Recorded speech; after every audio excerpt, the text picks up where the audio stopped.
Hello everyone, welcome to Brain Blitz Audios. In today's episode of Mind Maps, we'll be dealing with the sixth chapter in the chemistry syllabus of grade 12 CBSE.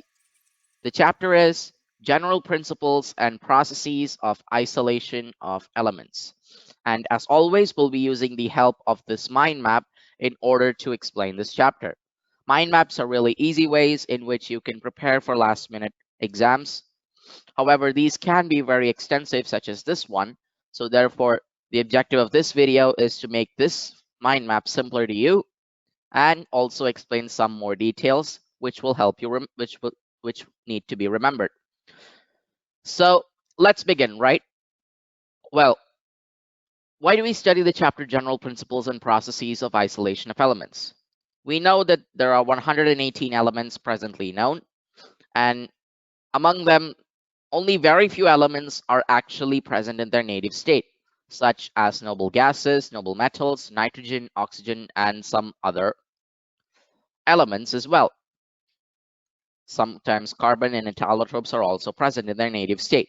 However, everything else, such as iron, aluminum, zinc, etc., are present as compounds. They're available as compounds.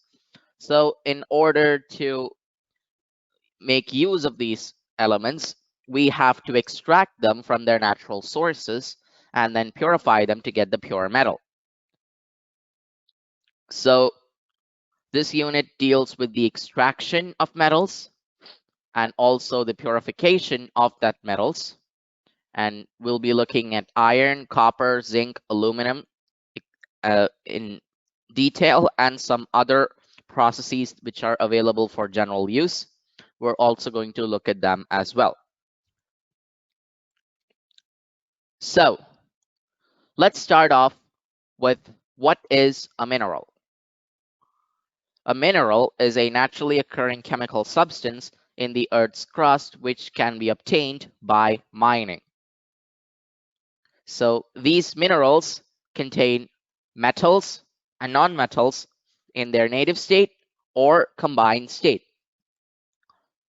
These minerals also contain impurities alongside the metal. So we can extract metals from these minerals. However, to profitably extract metals profitably, we use special minerals known as ores. So ores are minerals from which metal can be extracted cheaply, profitably, and easily. The reason why we use ores is that A, ores have more concentration of metals, B, ores are easily extractable.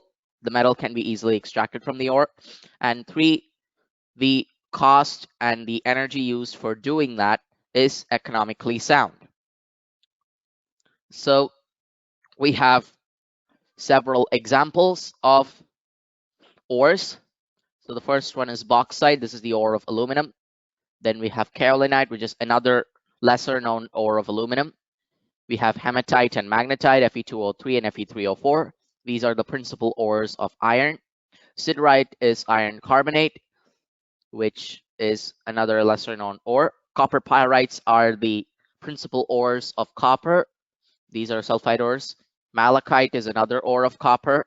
And we also have cuprite, which is Cu2O, and copper glans, which is Cu2S. And finally, let's look at zinc. Zinc has ZnS, which is known as zinc blende. Calamine is known as zinc carbonate, and zincite is known as is the name for zinc oxide. So these are some of the very important ores which we should be remembering, because most of these ores will come in this chapter in the process of extraction and other stuff. Now, ores do not contain metals only. They also have impurities. And these impurities,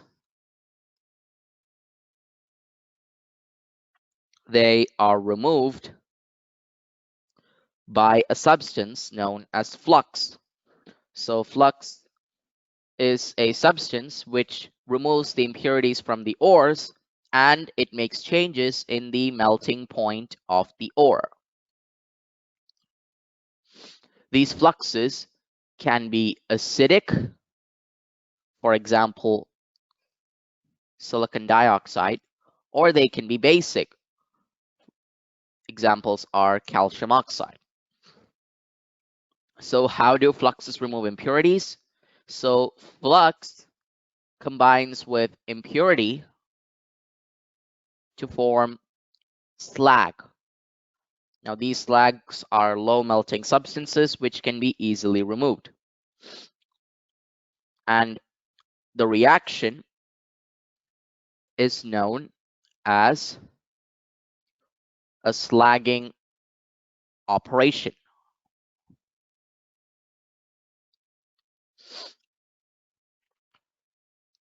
So now we've studied about minerals, ores, etc. Let's look at the science behind the extraction of metals from ores. And that science is known as metallurgy. It is the entire scientific and technological process used for isolation of the metal from its ores. So metallurgy has three components. The first component is concentration of ore. So the ore that we get in nature can be sometimes dilute, so we have to concentrate it. And the next thing is isolating the metal from that ore. And after that, the metal that we get may not be pure, so we have to purify it as well. So that's called refining. So these are the three main steps in metallurgy. So right now, let's look at concentration of ores. So concentration of ores is basically the clumping together of ores by removing some impurities such as acidic and basic impurities. So when we remove some of the impurities, the ore will start becoming more concentrated. So we'll have more amount of metal in the same ore. So that is that's the idea behind concentration of ores. So the first kind of concentration is magnetic separation. So magnetic separation is based on differences in magnetic properties of ore components. So we have ore, which is finely ground. So you've powdered it, and then it's carried on a conveyor belt, which passes over a magnetic roller. The magnetic particles fall nearer to roller and vice versa. The magnetic particles can be impurities. They can also be ores. An example is wolframite, which is FeWO4 from tinstone, which is SnO2. So when you're refining tin, when we're concentrating tin stone, we remove wolframite using magnetic separation. So this is the diagram for magnetic separation. As you can see, the ore is finely ground and it's put on this roller, and the roller at one end is magnetic. And so therefore, the non-magnetic components fall here, the magnetic components go a little way further and then fall down here. So that's how you can use magnetic separation in order to concentrate ores. The important thing is one of the particles, either the ore or the impurity, have to be magnetic. The next way of concentration is hydraulic washing. So hydraulic washing is based on the difference in gravities of the ore and gangue particles, basically the weight. So upward stream of running water is used to wash the powdered ore. Lighter gangue particles are washed away and heavier particles are left behind. Gangue is another name for impurities. So you have a big tub which is put in at an angle, and then water is rushed through it. So we have powdered ore inside. So heavier ore particles stay to the ground, and the lighter particles are washed away by water. So this takes advantage of the weight of the particles. So hydraulic washing, this is used in the concentration of oxides, carbonates, native gold, etc. And the apparatus that is used is either a tub or it is a Wilfy table. So this table contains grooves built into it, which are known as sluices. And when water passes through this, the heavier particles get stuck and the lighter particles move off. That is how you use hydraulic washing in order to purify ores. Now, the next type is called froth flotation process. So this is based on the difference in wetting properties of the gangue and ore particles. So the components in this reaction are a water, then we have a frothing agent such as pine oil, and we have stabilizers. These include cresol or aniline. Then we have xanthate, which is used as a collector to increase wetting. And then we have activators and depressants. In some froth flotations, we have to depress one particle and activate another. So we have activators and depressants respectively. So an example of an ore which uses froth flotation process is PBS, which is known as galena, lead sulfide. So in froth flotation, the powdered ore is mixed with the frothing agent pine oil and water, and now it's agitated with air. The froth carries the minerals, and the froth is skimmed off and it is dried, so you get the concentrated ore. And finally, we have leaching. This is based on the solubility of ore in a suitable solvent.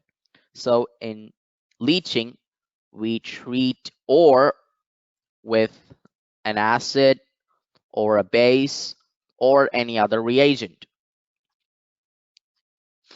And so these react with the aqueous solution of the ore, and we separate the ore that is getting concentrated. So the ore gets concentrated.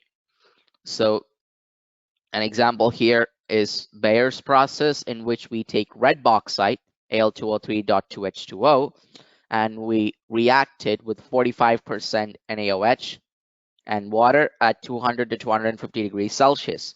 So you get sodium meta-aluminate and carbon dioxide, and the other reaction gives you alumina and some amount of water. So after Bayer's process, you get sodium meta-aluminate, which on further reaction gives you alumina, Al2O3, and some water, which is removed. So now you have concentrated aluminum's ore. So bauxite is now concentrated to get alumina. So these are the four ways in which we can do this. So this is a diagram for magnetic separation. This is a diagram for froth flotation. So the water is agitated. So the froth gets collected and then it is dried off. So the froth, when dried off, gives you the concentrated ore. Now, we've looked at the science of metallurgy, the various points of metallurgy, and we analyzed the first point, which is concentration of ore. Now let's look at the second point, isolation of metals. So for isolation, we need to extract the crude metal from its concentrated ore. So that is next. So this step happens after the concentration of ore. So pure metal is extracted. So at this point, ores are usually carbonates or sulfides. So these are first converted to oxides. Okay, so then these further oxides are then reduced to metals. So let's look at the first part of this fragment, which is the conversion of the ore towards its oxide. So we have two processes here, calcination and roasting. And now this has to do with the type of ore that we get, because we either have carbonate ores or sulfide ores. So calcination can be used for carbonates, bicarbonates, and then we have hydrated oxides and hydroxides. So all of these can be converted to their respective oxides using calcination. So what does calcination do? We heat the ore in the absence of O2, and we heat it below its melting point. So this makes the oxide porous. So that means increased surface area. So increased surface area will enable faster reaction in the reactions ahead.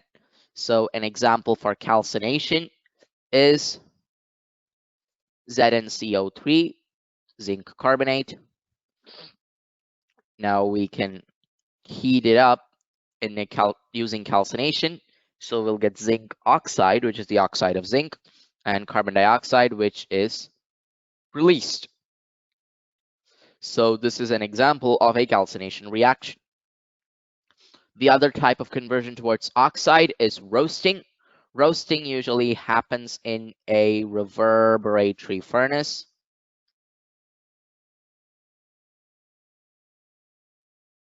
And this reverberatory furnace is usually used to break down sulfide ores. So roasting is for sulfide ores. So how do you do roasting? You heat the ore in excess of oxygen, and again it's below melting point, and then you form the oxide. Again, roasting also lowers,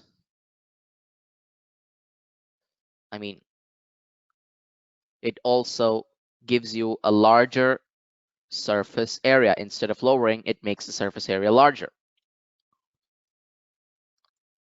So in roasting, what happens is that by heating it in the excess of O2, the volatile impurities are removed. So let's take an example reaction. So let's take lead sulfide, which is galena. So 2 PbS plus 3O2. And when you heat it, you get 2 PbO, lead oxide, plus 2 SO2. And the sulfur dioxide gas is released. So these are the two ways in which you can convert carbonate, bicarbonates, hydrated oxides, hydroxides, and sulfide ores to their respective oxides. So in the chapter ahead, in this chapter itself, we'll be dealing with iron, aluminum, zinc, and copper. How do we do calcination or roasting? So once you've converted it to their oxides, now it's important to reduce the oxide to their respective metals. So reduction usually happens by a reducing agent. So reducing agent removes the oxygen and gives you the metal. So an common example is the process called smelting. So this uses carbon to reduce metals. So the standard reaction is MXOY plus YC gives XM plus YCO.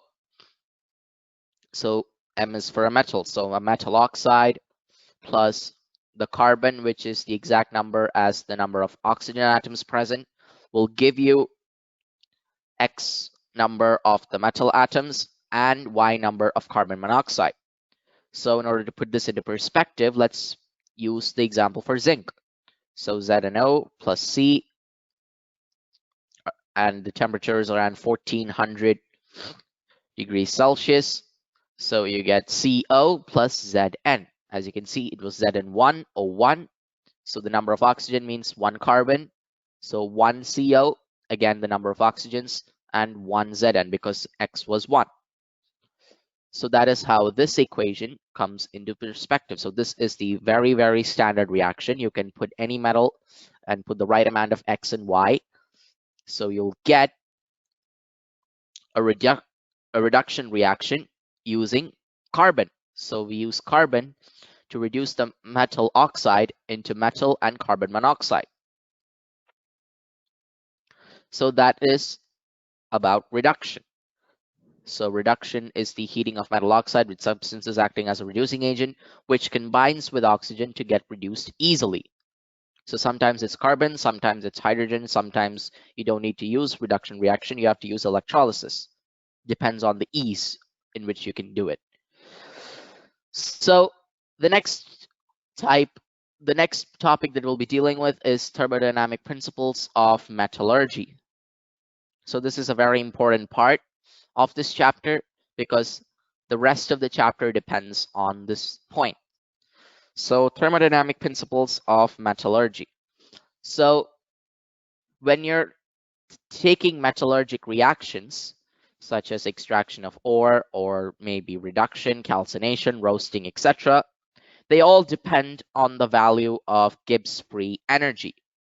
So this Gibbs free energy is given by the formula delta H minus T delta S and minus RT ln K. So these are two formulae in which you can get delta G, which is Gibbs free energy. So when it comes to Gibbs free energy, negative delta G, so negative Gibbs free energy makes the reaction more spontaneous. So that means it favors formation of products. So if delta G is negative, the reaction proceeds favorably because it becomes more spontaneous. So there are two conditions in which it can happen. So number one, if delta S is positive. So delta S is the entropy. So when you have more entropy, then the component T delta S gets larger. And since it already has a minus sign in this reaction, then T delta S gets greater than delta H. So delta G will become negative. The second way in which this can go on is if reactants and products of two reactions are put together in a system and the net delta G is negative, then the final reaction will occur. So the overall reaction will occur if the sum of the reactions delta G turns out to be negative.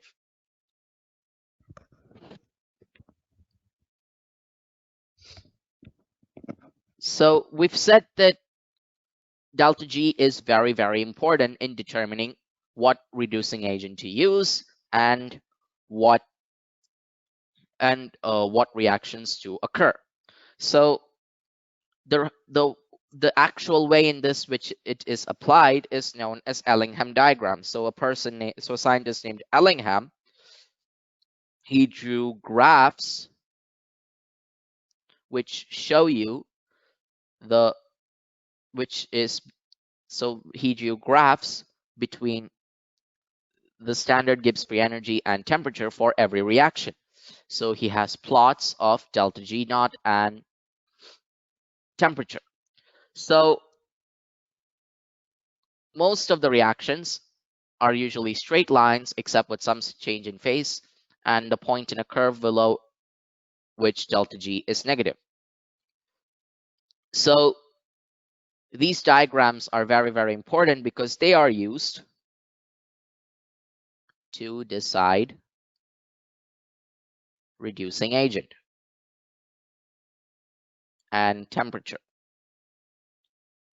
So if we have a specific metal oxide, say iron, and you need to reduce it at, say, less than 1273 Kelvin and greater than 1273 Kelvin, so then you have to switch the reagents in both cases because below 1273, it's a different reagent, and after 1273, it's the different reagent. And the reason why is this graph.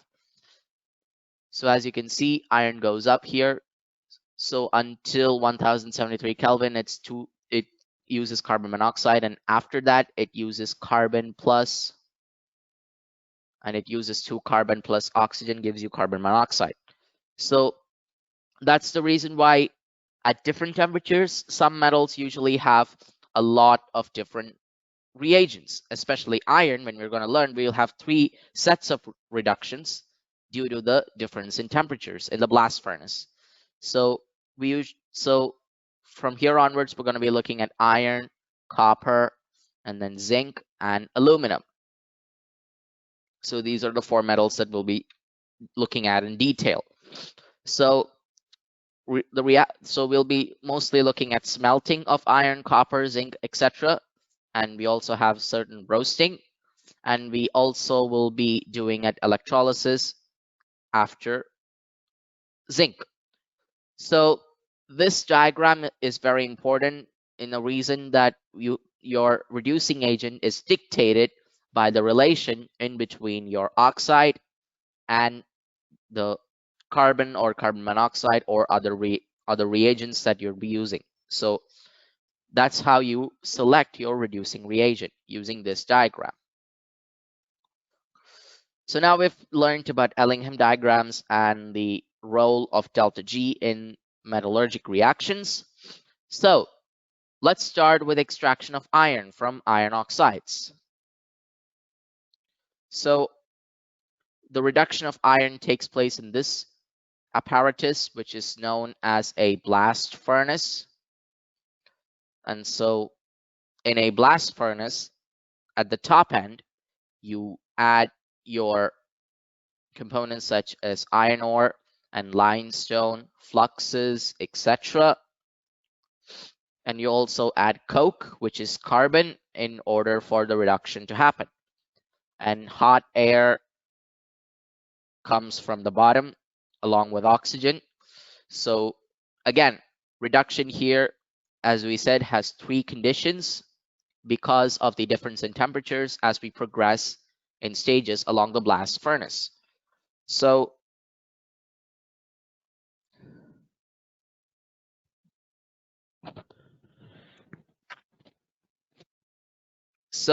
the first condition is at the temperature range of 500 to 883 degrees Kelvin. So in these conditions, we have Fe2O3 combining with carbon monoxide in order to become Fe3O4. So hematite, along with carbon monoxide, becomes magnetite and carbon dioxide. So that is the first reaction in the first condition. Then this magnetite again reacts with carbon monoxide in order to give you pure iron, iron itself, and more carbon dioxide. So this happens between the range of 773 to 883 degrees Kelvin. Again, if there are leftover Fe2O3s, then those hematites combined with carbon monoxide to get iron oxide, which is FeO, and carbon dioxide, again at the same temperature range. So after that, we reach the next level, which is 900 to 1500 degrees Kelvin. So at this stage, carbon dioxide reacts with 1 carbon to get 2 molecules of carbon monoxide. And so this carbon monoxide reacts with FeO in order to get iron and carbon dioxide. And at this stage, the limestone, which is added as gangue, reacts with calcium oxide in order to give you carbon dioxide. And then the same calcium oxide again reacts with the acidic flux, which is silicon dioxide, in order to give you CaSiO3. This is the slag formed in reduction of iron. So after that, So these are the reactions that's happened in the second stage. The third condition is from 1500 to 2100 degrees Kelvin, the hottest part of the blast furnace.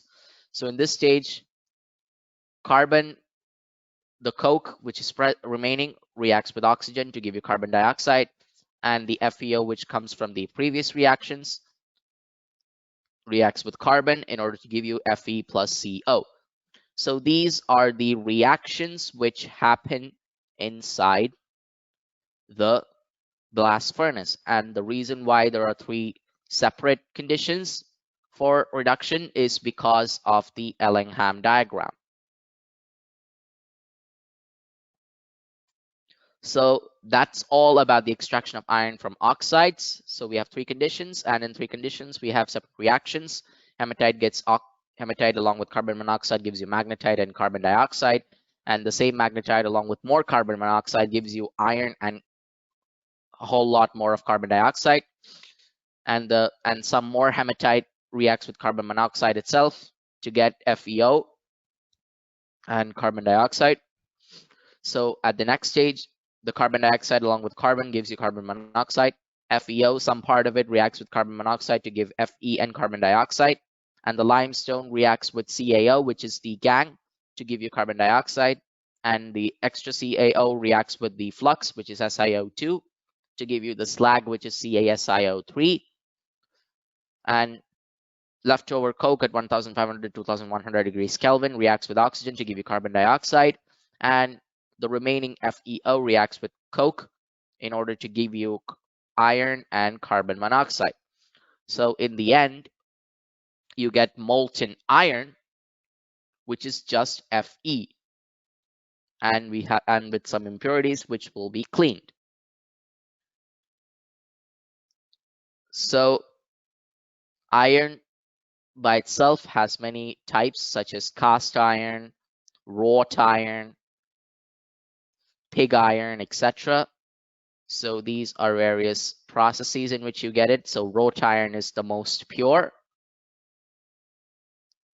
It only has around 0.5% carbon. So in the end, we'll have iron along with some carbon. So wrought iron is the most pure. It only has 0.5% of carbon.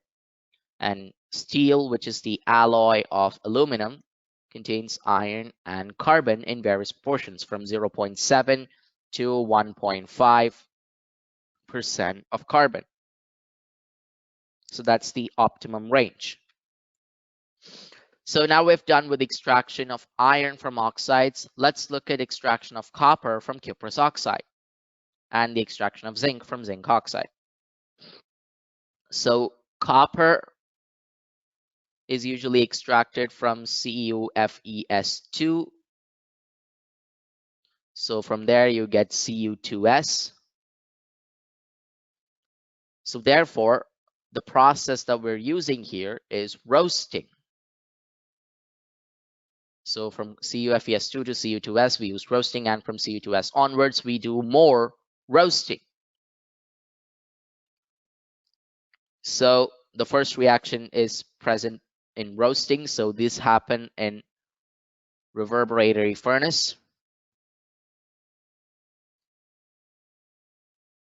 So in reverberatory furnace, Cu2S reacts with excess oxygen in order to be converted into Cu2O and SO2. And this happens in the reverberatory furnace. And the third reaction also happens in the reverberatory furnace. FeO, which is the impurity here, reacts with SiO2, which is the flux, in order to give you FeSiO3, that is the slag, happens in reverberatory furnace. And the fourth reaction, which is FeS, again reacts with 3O2 in order to give you FeO and SO2. Now, Cu2O is then smelted in order to get copper and carbon monoxide. So this is smelting. And we also have another process which is called bessemerization in order to extract copper. So we have formed Cu2O, and we also have Cu2S remaining. So the remaining Cu2O is reacted with Cu2S in order to get 6 copper and SO2, which is released. So 6 copper, this kind of copper is known as blister copper, and it's the purest kind. It contains 98 to 99% pure copper. And the reason why it's called blister copper is because SO2 is trapped inside it. So these are all the reactions when it comes to copper. So CuFeS2 gets roasted to Cu2S, and Cu2S gets roasted, and the iron oxide FeO, which was acting as the gang then, reacts with the slag reacts with the flux SiO2 in order to get the slag FeSiO3. And again, from here, we also have FeS as another flux. As another gang, which reacts with oxygen in order to get iron oxide and SO2. So this is a byproduct reaction. And the Cu2O that's formed can either be smelted using carbon to get 2 copper, or it can react with Cu2S in order to give you 6 copper. And that kind of copper is called blister copper because it has SO2 trapped inside. It's the purest kind with 98 to 99% copper. So that's how you extract copper from cuprous oxide. First thing to do is roasting, then we have a combination of smelting or bessemerization. So both can happen. Now let's look at zinc. So the main ore of zinc is ZnS, which is zinc blende. So the first reaction that happens is roasting. So roasting of ZnS. The reaction is 2ZnS plus 3O2 gives you 2ZnO and 2SO2. So now the same ZnO undergoes smelting. So ZnO plus coke, which is the source of carbon, and the temperature is 1673 Kelvin. So that is the same as 1400 degrees Celsius, gives you pure zinc and carbon monoxide. So again, then the zinc gets distilled in order to receive the purest kind of zinc. So it's refined by using the process of distillation. So that's how you extract copper and zinc. Now we said that we will also be looking at the extraction of aluminum. However, to extract aluminum, we need to look at electrochemical principles of metallurgy, because for aluminum, electrochemistry also plays a role. So in order to extract aluminum, we have to use the process of electrolysis. So metal ions are reduced using electrolysis. And the equation that we use here is delta G naught is equal to minus NEE. So E naught, capital E naught, is the electrode potential. So for two metals, if the difference between their electrode potentials is positive, then they will get negative delta G naught. So the Gibbs free energy will be negative. So in this scenario, the less reactive metal will come out of the solution and more reactive metal goes into the solution. Now, a great example of this can be displacement reaction, this condition. So Fe plus CuSO4 gives you FeSO4 plus Cu. So one gets displaced and the other goes in. So a great example of electrolysis being used in metallurgy is the metallurgy of aluminum. So we got alumina using leaching process. So while leaching, you got pure alumina. And then this purified alumina is then mixed with cryolite, which is Na3AlF6, and calcium fluorite. The reason why is that pure alumina by itself has high melting point, which makes it non-conductive. So if you add Na3AlF6 and CaF2, you get electrolytes in alumina, and the melting point of alumina is decreased. So the fused matrix is formed, and then this fused matrix is electrolyzed in this setup. So in this setup, we which undergoes Herold process, we have cathodes and anodes. The cathode here is the steel vessel itself, lined with carbon, and the anode is the graphite, which is floating in the electrolyte solution of molten Al2O3 and Na3AlF6. So over here, you see a copper clamp containing the carbon anodes and the iron vessel lined with carbon containing the cathode. So at cathode, the aluminum ion, which is Al3+, which is molten, it gets 3 electrons and it forms aluminum. So aluminum is removed at the bottom right outlet. And at the anode, carbon, the solid carbon, meets the oxygen anion, O2 minus anion, in order to form carbon monoxide, and 2 electrons are released. And if we had 2 oxygen, 2 O2 minus, then it will form carbon dioxide and 4 electrons are released. So the final reaction is 2Al2O3 plus 3C gives you 4Al plus 3CO2. Again, Al2 and then twice gives you 4 aluminum, because cathode aluminate ion becomes aluminum. And 2O3 means there are 6 oxygens, 6 oxygen and 3 carbons. So C plus 3 times 2O2. So that must give you 3 times CO2 and 12 electrons. So that is the electrolysis or Hall-Herold process that happens in this setup because of aluminum.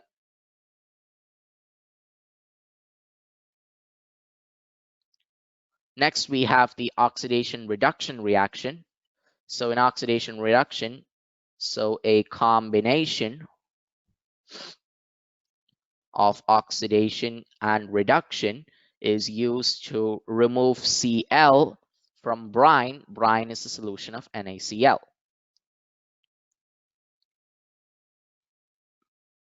So we've dealt with electrochemical principles of metallurgy and the metallurgy of aluminum alongside it. Now let's move on to the purification of metals, so which is also known as refining. So in the case of refining, we have many processes such as distillation, liquidation, electrolytic refining, zone refining, vapor phase refining, chromatography, etc. So the first process is distillation. This happens in zinc.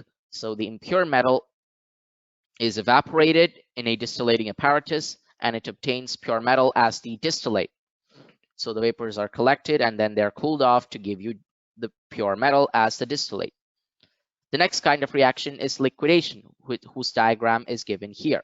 So you have a slope, and over the slope, the low melting metal is made to flow. So the impurities have high melting point and they stick to the top. They stick, and the low melting point metal flows all the way down to obtain pure metal. And the next kind of refining is electrolytic refining, that is right here. So the impure metal is made as the anode. A strip of same metal in pure form is made as the cathode. So copper is removed from the anode, which leaves anode mud as the impurities as anode mud. So this gets purified. On the other side, copper ions bind towards the cathode to form deposits of copper. So copper is deposited at one end and copper is released from the other end. So the impurities that come along with copper are removed as anode mud. So this anode mud also can contain gold in the case of copper. So an example for electrolytic refining is copper. So impure metal is made the anode, the strip of same metal in pure form is made the cathode. It is dipped in a soluble salt of same metal. So it's only if the anode, the cathode, and the electrolyte are all made out of compounds of the same metal, you get the process of electrolytic refining. So that's how electrolysis can be used in both refining and reduction. The next kind of refining is called zone refining. So zone refining is specific for semiconductors. So semiconductors include silicon, germanium, boron, etc. So this is based on the principle that impurities are more soluble in the melted form of the metal than in the solid state of the metal. So we have a noble metal. We have a metal in a noble gas atmosphere. And outside the vessel, we have induction coil heaters. So what they do, the heaters, they heat one stretch, a single small stretch of the metal. So the impurities will be present here. So as the heater moves along, the impurities also move along with the molten portion until they reach the end point. So after a couple of times of repetition of this process, you will get a ultra pure metal on one end and all the impurities on the other end. So then the impurities can be removed by cutting. So that is how you refine semiconductors using zone refining. The next process is known as vapor phase refining. So in vapor phase refining, you use metals such as titanium and zirconium. So when you react them with iodine, you will get ultra pure Zn and Zr and Ti. So when you react titanium with iodine, you get titanium oxide, and then on further reduction, you'll get pure, ultra pure titanium. The same case is with zirconium. So metal is converted to its volatile compound and they are collected elsewhere. That's the policy of vapor phase refining. The next and final way of refining is called chromatography. So in chromatography, different components of a mixture are differentially adsorbed on an adsorbent. So over here we have a mixture of compounds.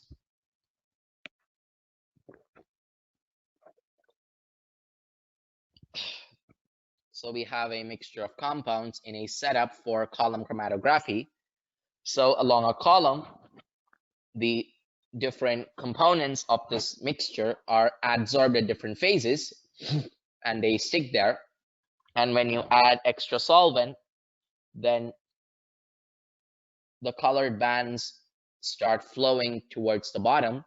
So you can put different beakers at different times in order to collect different compounds from this mixture. So that's how chromatography is used. The most common kind of chromatography in order to extract metals is column chromatography. This is the lab setup, and here is the industrial setup. So they have a detector extra so that you can change the solvent tank. And they also have a flow injector so which can control the flow. And then there is an extra pump in order to pump the compound, into the solvent. So that's how chromatography is used for refining metals, because they convert the impure metal into many compounds, and pure metal can be obtained at one end and the other compounds can be obtained at the other end. So that's how you refine metals. Finally, in this chapter, we'll have uses of metals. Metals are used variably. Aluminium can be used, for example, as wrappers for chocolates. It can be used in electrical wires. It can also be used in cooking utensils when coated with alumina. And then it can be used for the extraction of chromium and manganese. Aluminium is also used as fine dust for paints and lacquers. Copper is used in household wires. It's also used in water and steam pipes. And its alloys such as brass and bronze are also very much in use. Zinc is primarily used in galvanizing iron. It's also used in batteries, and zinc dust is a good reducing agent for many processes. And iron is one of the most versatile metals. It's used for manufacturing steel, which is used in construction and other structural elements such as bridges, frameworks, etc. And cast iron is used for casting stubs, railway slippers, gutter pipes, toys, etc. Iron is one of the most versatile elements because it's used in almost every single thing that we see. So these are the uses of metals, and that concludes the chapter, General Principles and Processes of Isolation of Elements. We hope that you found the mind map interesting and the explanation satisfactory. So if you want to get more of our useful and interesting content, then don't forget to subscribe to our channel, Brain Blitz Audios. And don't forget to hit that notifications button in order to get the latest and most interesting content from Brain Blitz Audios. So until the next episode, take care, stay safe, bye-bye for now.